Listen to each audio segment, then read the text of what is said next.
Welcome to the Fantasy Football Forge. My name is Steve, and today we're going to be doing another quick mock draft. This is 2 rounds, and in order to keep it as quick as I can, I I will be limiting how much I'll be explaining the reasons behind things, but we'll see how well I do with that. I have been missing for a week because I did move. As you can see, I have worse lighting, so I am working on getting some better lighting now because this place is kind of dark and I don't have anything up on the wall behind me because I've missed out on a week of a very time sensitive time period of the year here for the NFL draft. So just hopping into things as quickly as I could here and decided to do a quick mock draft on Easter once I found some time here where I wanted to explore and play test what things might look like if Jalen Carter and Quentin Johnston were to fall, two players who could definitely, fall further than many think that they will or should fall in the draft. So I wanted to look at that.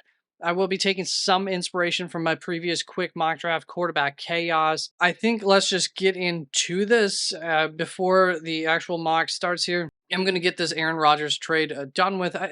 There's probably going to be more to the trade than this, but since we're just doing 2 rounds, this is all that matters for it. And to be honest, I would be okay with getting both of New York Jets' second round picks for Aaron Rodgers and just calling it a day. I do think both of these teams want to get this done before the draft. That would make sense for a lot of reasons, and so I have that happening.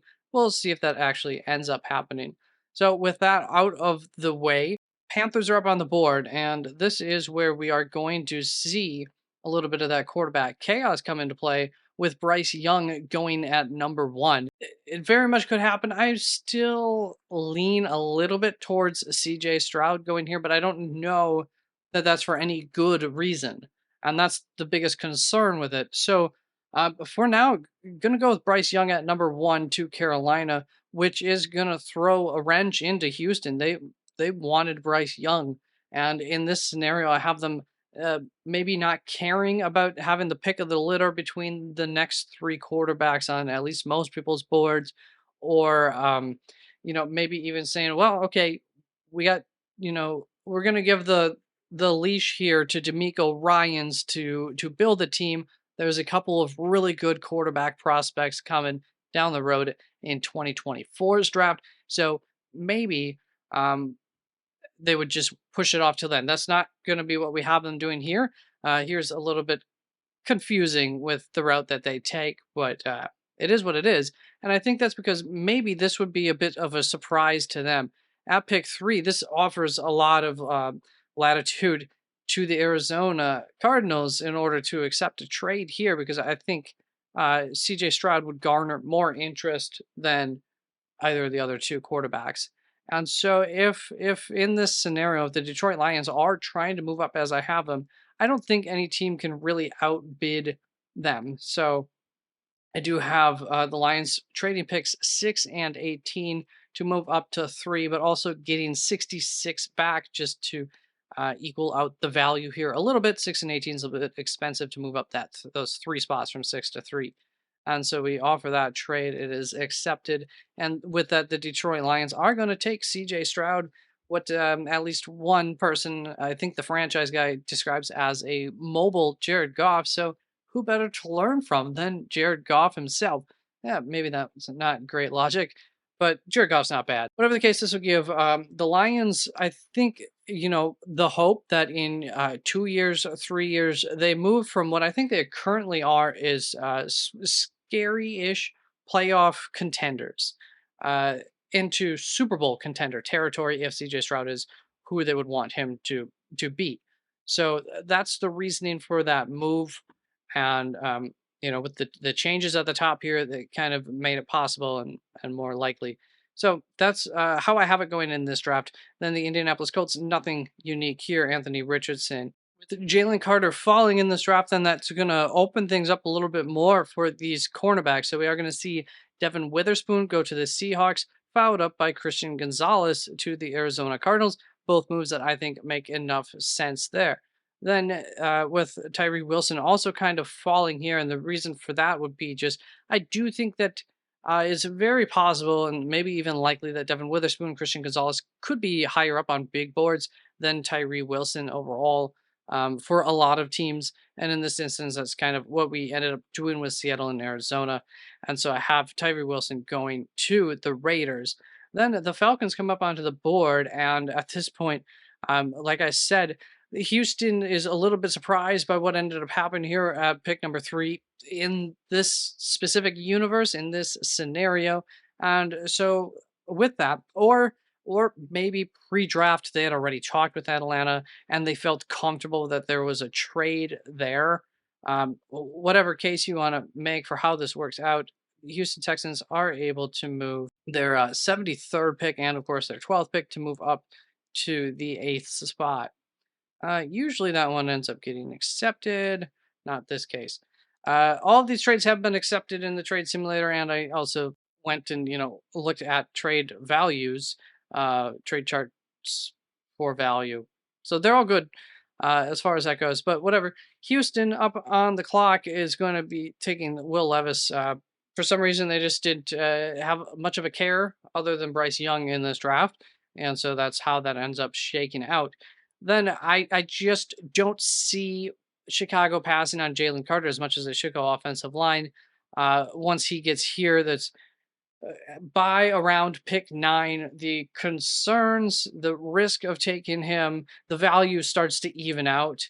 And so, you get a blue chip defender in an area of need as well for Chicago there. Can't complain about that. And yeah, that's how that one goes. Then the Philadelphia Eagles always like to stiffen up their front defensive and offensive lines. And with there is one more blue chip really player here. It's two more, but Peter Skronsky, guard as a blue chip, as a tackle, just a really good tackle. Has some versatility there. Will bring some depth and versatility to this Eagles line and continue that pipeline coming through. So like that for the Eagles. And then Tennessee likes that because they really want a true tackle, and Paris Johnson would be a better true tackle than Peter Skronsky. So that works out. And with the Falcons dropping back, they are ready to take Jaxon Smith-Njigba. I think that really helps Desmond Ridder to have every piece of the offense weaponry to succeed. Then the New York Jets are going to take Broderick Jones. Now, I've given them Anton Harrison in the past. Very much could be, but I do think that even though Anton Harrison might be a little bit more polished as far as a day one pass blocker, the drop off on the pass blocking from him to Broderick Jones is not all that much, and Broderick Jones is just a better all-around prospect, so maybe the Jets would want to go that way. They have a running attack with Breece Hall that they should care about, and Broderick Jones would be a little bit more suited to help that out than Anton Harrison. So in this instance, that's the route we're going to go here.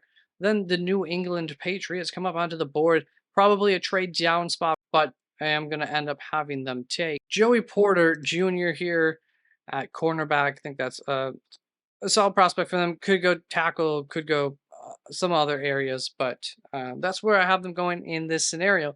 And that's really going to set off the ability for Green Bay to get out of this spot in a trade that's a little bit not super much in their favor, but the reasoning for Green Bay will become clear when we get to that pick. As far as Baltimore goes, they're just going to have to give up their a future second round pick. As far as Green Bay goes, if there is any team in the league that values future capital the most, it would quite possibly be the Green Bay Packers, and they have quite a bit of capital this season. Not a great trade value-wise here, but good enough, and the Packers will do it. And with that, the Baltimore Ravens are able to come up and take Deonte Banks with the top 3 cornerbacks out of the way. Cornerback being really a big need. They felt it was worth that future capital here to get it done and get themselves a really good cornerback in this draft. Then Washington up on the board. Ended up going offensive line for them in DeWand Jones with cornerbacks off. It just, to me, made some sense. Could go a lot of different areas. Washington has a lot of needs, but that's how they went in this draft.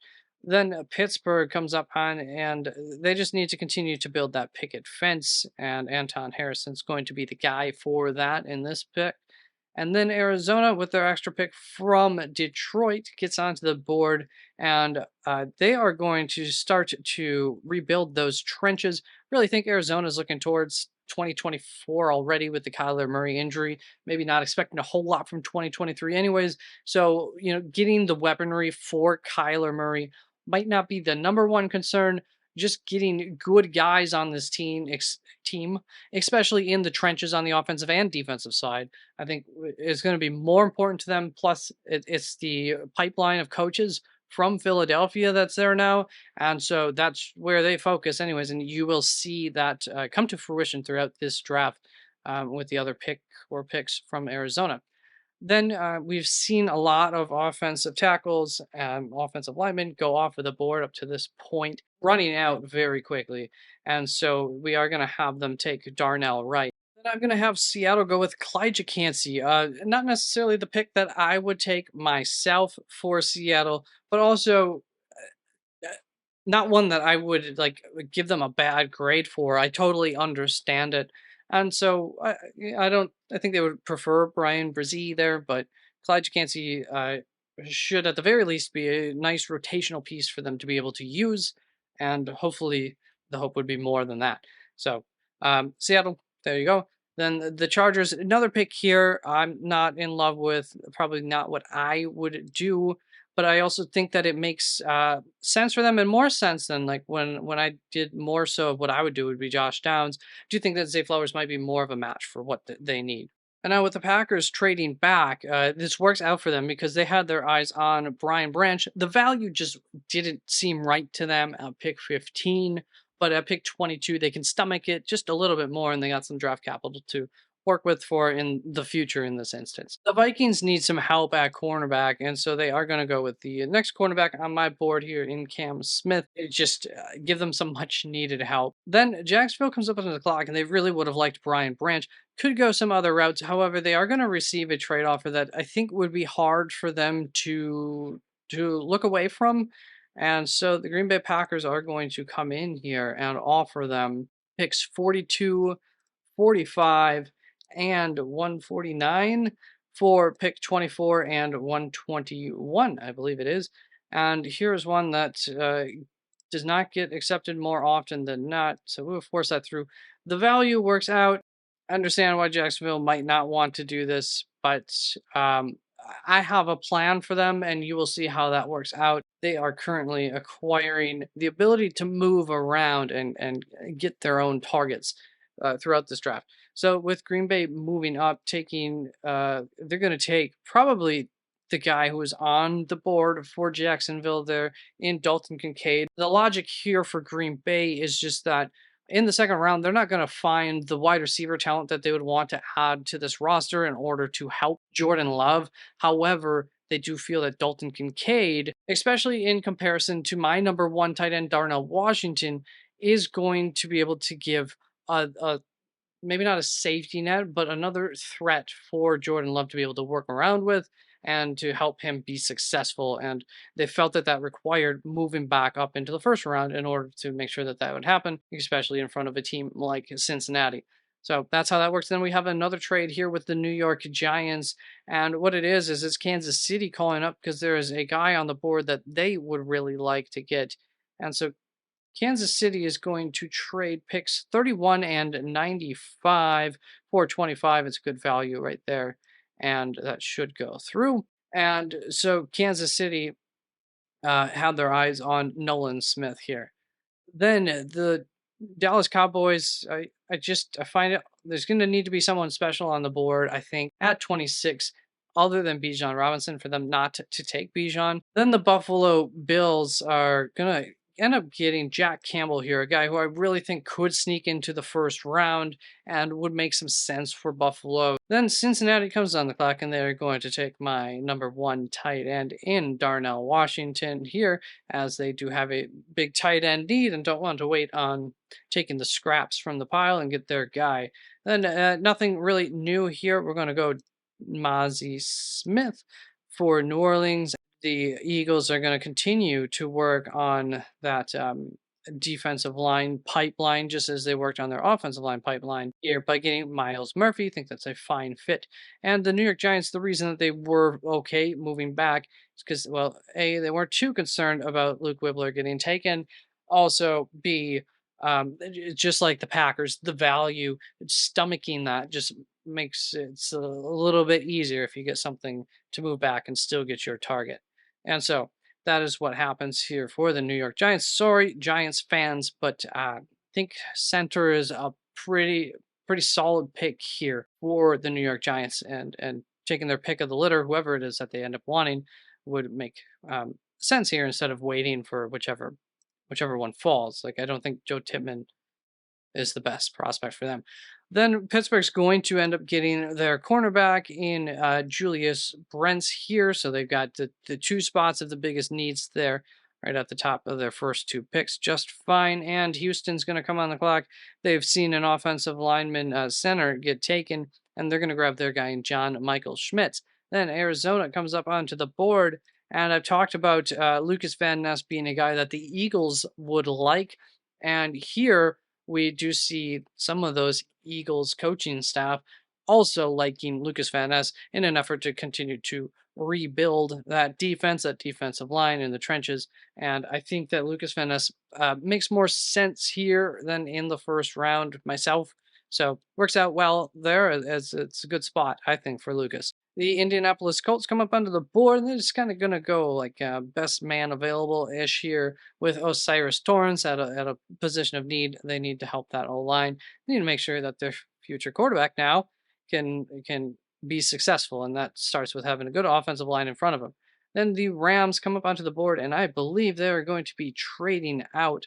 Yes, they are. So I talked about those pesky Jacksonville Jaguars, and this is going to be the start of a couple of moves from them to work their way up onto the draft board. And Jacksonville is going to trade picks 42 and 56 in order to get quite the weird trade here. 36, 69, 171, 177. Sometimes this shows they're totally interested. This is a weird trade that sometimes, every time it's been different as far as this interest bar. Let's see if it goes through there. It does. So I know that feels like kind of a lot. The value actually works out on the dot. Pick 171, 177. It could just maybe be one or the other. Very much so. They don't have a lot of value. And then that pick 42, maybe that could be like pick 45 instead for Jacksonville. For 36 and 69, something like that could work too. Ended up being a bit of a funky trade, but Jacksonville, they figure it out. And so Jacksonville also gets a little extra capital there to continue their just going up and getting their targets. In this case, it's going to be Michael Mayer. Then Seattle Seahawks come up, and they are going to continue to rebuild that defense a little bit with BJ. That's not right. Seattle Seahawks are going to take Adetomiwa Adebawore. So now BJ Ojulari will go. When BJ is supposed to be taken, we'll just take Adetomiwa. That brings us that team from Las Vegas, and they're going to go cornerback in Tyreek Stevenson. I think he brings a little bit of attitude to that defense, something that they've been sorely missing, and also skill. So they need help there, and I like the attitude addition as well for the Raiders. And now, finally, we're going to see Quentin Johnston coming off of the board to Carolina. I think it makes sense there. And now all of that risk that we're concerned about in the first round is a little bit more easy to swallow here in the second round. Then we have New Orleans coming up onto the board, and here we're going to kind of continue this edge, and it is going to be BJ Ojulari there. So switch these two picks with one another. And that's how those go in my pocket. And then Tennessee comes up onto the board, and I have them going with Josh Downs. Now, they could have gone Jordan Addison, sure, or not wide receiver. But with going, I obviously was choosing between Jordan Addison and Josh Downs here. And I have them going Josh Downs just because I think Tennessee would appreciate the player that Josh Downs is. He has that dog in him as a receiver. He really plays tough. Especially for his size.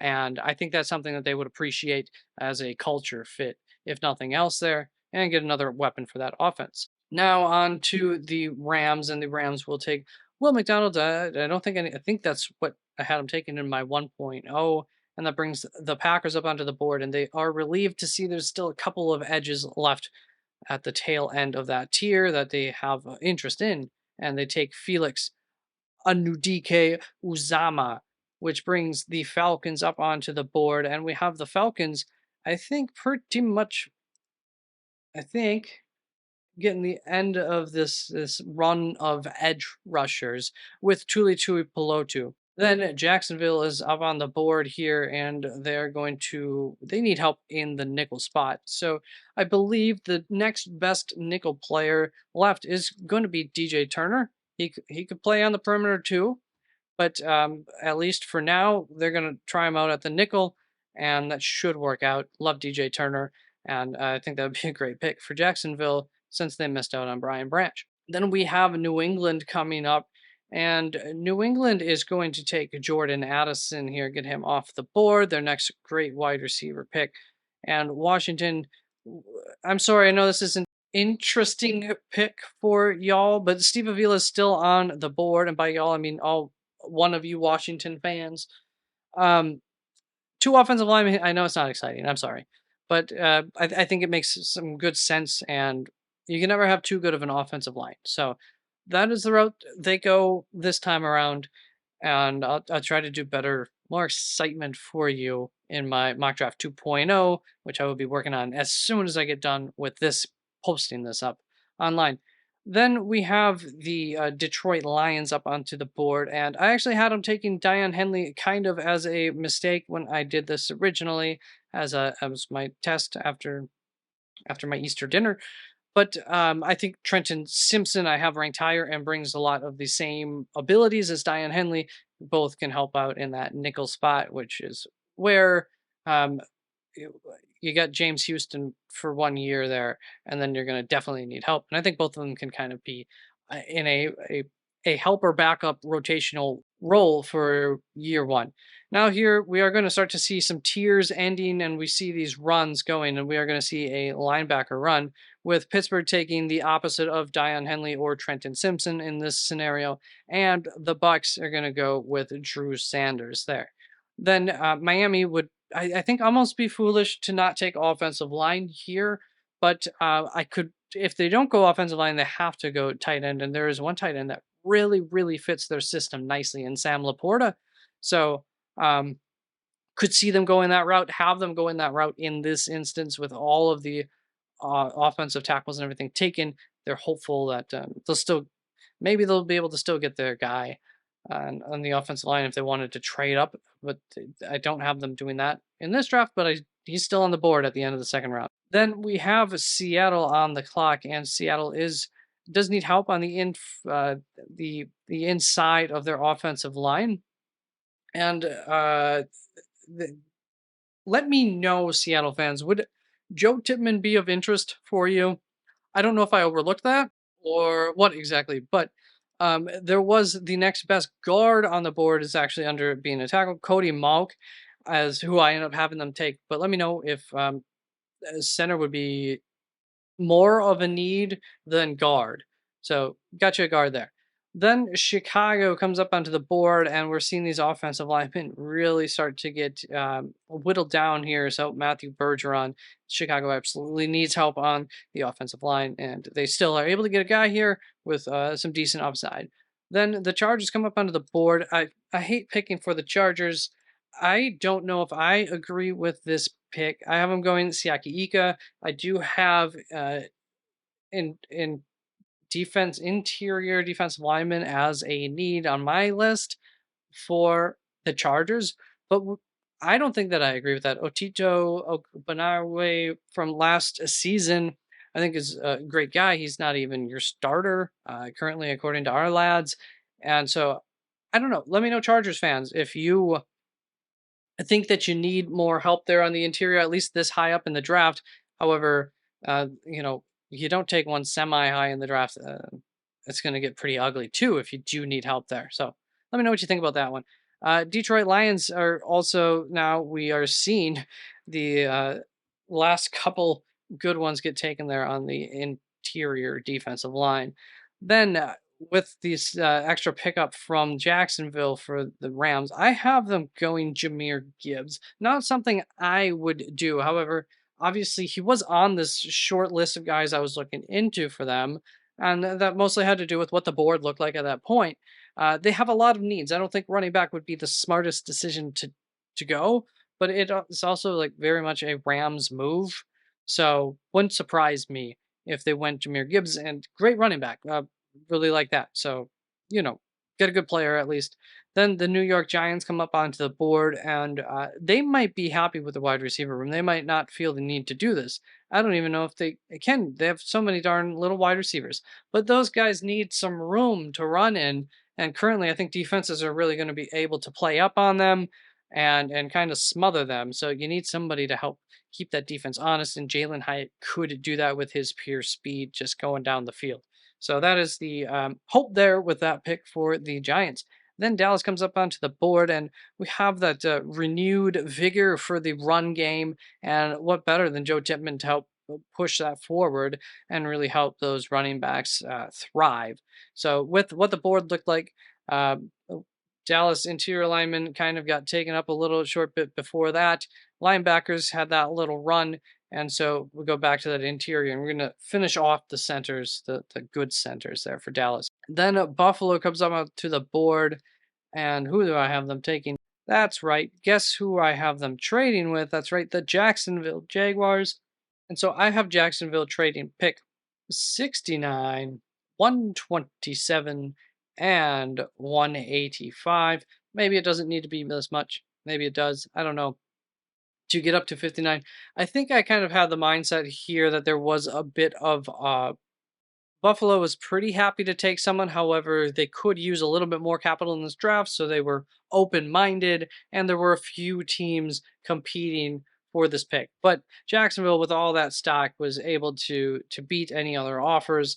And the reason that they wanted to do that is we've seen these offensive tackles, offensive line really get picked apart. And Jalen Duncan, I think, and Blake Freeland are really the last of any kind of tier here before we get into more less ready day one guys, more so high end prospects. Whatever the case, it's between Blake Freeland and Jalen Duncan. I think Jalen Duncan's the better fit for them. So to have the Jaguars going that route.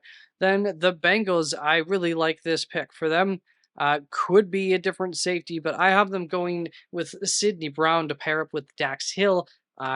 As a Packer, I would be super jealous of you Bengals fans if you get those two back there. I think that's a super exciting little duo to have at your safeties. Then Chicago comes up onto the board. I had between Keely Ringo and Emmanuel Forbes. Ended up going Emmanuel Forbes, but Keely Ringo may make more sense as the pick here. He does give him a little bit of versatility as far as some help on at like safety and cornerback, as well as he just might be a better fit than Emmanuel Forbes for their system. I'm actually not 100% sure on that. But I went Emmanuel Forbes.